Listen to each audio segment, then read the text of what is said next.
So, have you ever felt that sort of subtle hum of tension in the air, like an undercurrent of division, maybe, or just a feeling that society's, I don't know, straining at the seams? It feels pretty palpable lately, doesn't it? Especially, with protests, visible unrest hitting the headlines. It really makes you wonder what's driving it all. Today, we're going to take a deep dive into exactly that question. Our source material for this exploration. It comes from an article and a really, really insightful discussion. It's titled, "Is America Heading for Civil War?" You can actually find that discussion on YouTube. The ID is ZME3SQ1WKKI. And our mission, really, for this deep dive is to get past the immediate headlines. We want to unpack the analysis, the nuances from these sources, and try to understand the cultural, economic, political pressures that might be signaling something, well, deeper, a bigger shift.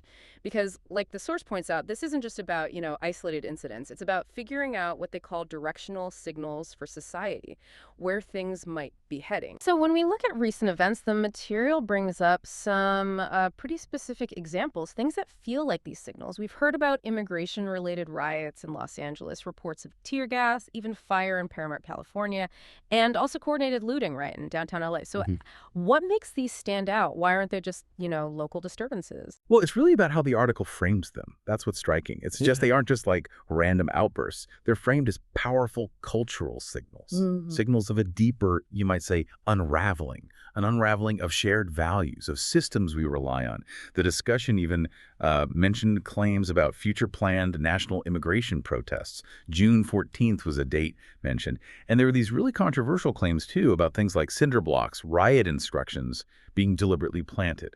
Now, if that's true, it implies, well, a level of organized intent. It suggests these things are maybe not so spontaneous after all.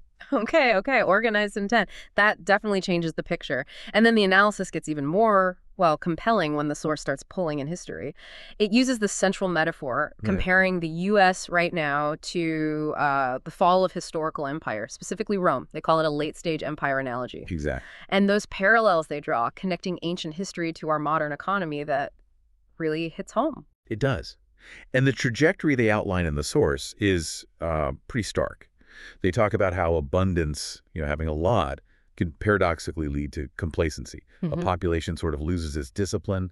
Maybe the value placed on hard work and that sense of shared purpose starts to fray. And this connects directly to economic dysfunction. The article specifically points to the national debt. $36 trillion. That staggering figure. 36 trillion. Yeah. Wow. And from there, you see cultural divisions, social fragmentation. It just grows. And then you add external threats like AI disruption, job displacement. Those just make the internal instability worse. Right, they pile on. Exactly. And the material even suggests that sometimes things like revolts or civil wars, they almost become a kind of reset mechanism, historically speaking. What really drives this home, though, is the reference to Ray Dalio's article, Civil War. It highlights this really profound idea that maybe society is forgetting how civilization actually sustains itself. Forgetting how civilization sustains itself. That's a heavy thought, really sobering. And if we're looking for a flashpoint, something that really captures these tensions, the article zeroes in on immigration policy. It draws this really sharp contrast between how Obama handled deportations and how Trump did. So why does the method of the policy, not just the policy itself, become so critical here, according to the article? It's a really crucial distinction they make. The material points out, Obama deported millions of people, but it didn't trigger the same kind of widespread protests we saw later. The source characterizes Trump's approach very differently, as weaponized. It gives examples like IC raids in sanctuary cities using very militarized tactics. Ah, okay. Weaponized. Yeah, and the argument is these actions were maybe deliberately designed to inflame emotion, to provoke a political backlash. So the key insight isn't just that people were deported, but how. The method, the framing, it mattered profoundly. The discussion highlighted how raids often seem to target, peaceful people, integrated people, workers, parents at schools, not necessarily violent offenders, first and foremost. Right. And that tactic, the source claims, can make resistance feel justified, especially to people who already feel pushed to the margins or ignored. That makes sense. The how matters just as much as the what. So underneath all this, the article talks about a crisis of narrative. Is that right? Yes, exactly. Like, Americans no longer share a common story about where the country's going or even what its basic values are anymore. That's the core idea. Yeah. And the consequences the source outlines are, well, they're pretty stark.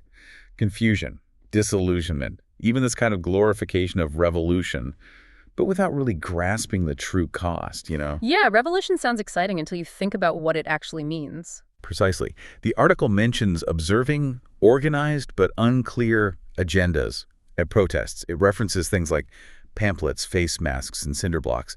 Again, seeing them as signs of chaotic intention. Mm. This loss of shared values, this narrative crisis, the material argues it creates fertile ground, really fertile ground for escalation. People get disconnected from the systems that actually, sustain their own lives, sustain civilization itself. Hmm. And the source even brings in science, Newton's third law. How does that fit in? It's an interesting analogy they draw for the political scene. Every action has an equal and opposite reaction. Right. So the article uses that to say, look, Trump's aggressive deportation push, that's one force. The violent protest, that's presented as the counterforce, the reaction. Okay, I see the parallel. But the imbalance, the source suggests, comes when that originating force isn't really understood. Right. Or maybe worse, when both sides are just acting emotionally, not logically. Which leads to those rhetorical questions they pose in the article, like, are people really just rioting because they're bored? Or is there something deeper? Are these actions part of a, quote, larger, more painful expression of being unheard or powerless? It pushes you to look past the surface. Definitely makes you think. And what I found really interesting is that even the analysts in the source material, they don't totally agree. There's this healthy disagreement between the speakers in that original discussion. Yeah, and that's actually a crucial part of it. It shows the complexity. You have one speaker who's really pushing for calm historical reflection, diagnosing it as systemic breakdown, looking at the big picture, the structures. Okay. But the other speaker emphasizes the real-world moral concerns, the human cost, tearing families apart. And that speaker questions whether state power should be used just to make a point, especially when it's so divisive. So different angles on the problem. Different angles. But they do agree on one thing. Both voices in the article are clear. This is a dangerous cultural moment. No question there. Where they differ is on what needs to change first. Is it the structure or the emotion? The system or the sentiment? Right. What's the root cause versus the most immediate symptom? Exactly. So in the end, the article doesn't really give us easy answers, does it? No, not at all. But it argues pretty strongly that America's getting close to a critical turning point. Maybe not, a literal civil war like the 1860s, but something that could be structurally equivalent, something with that level of impact. That's the takeaway. It reinforces that as these tensions keep rising, between the emotional responses and the systemic issues, immigration becomes the flashpoint. It's the flashpoint for all these broader anxieties about national identity, about power, about the whole social order, really. Okay, so a critical turning point, structural impact.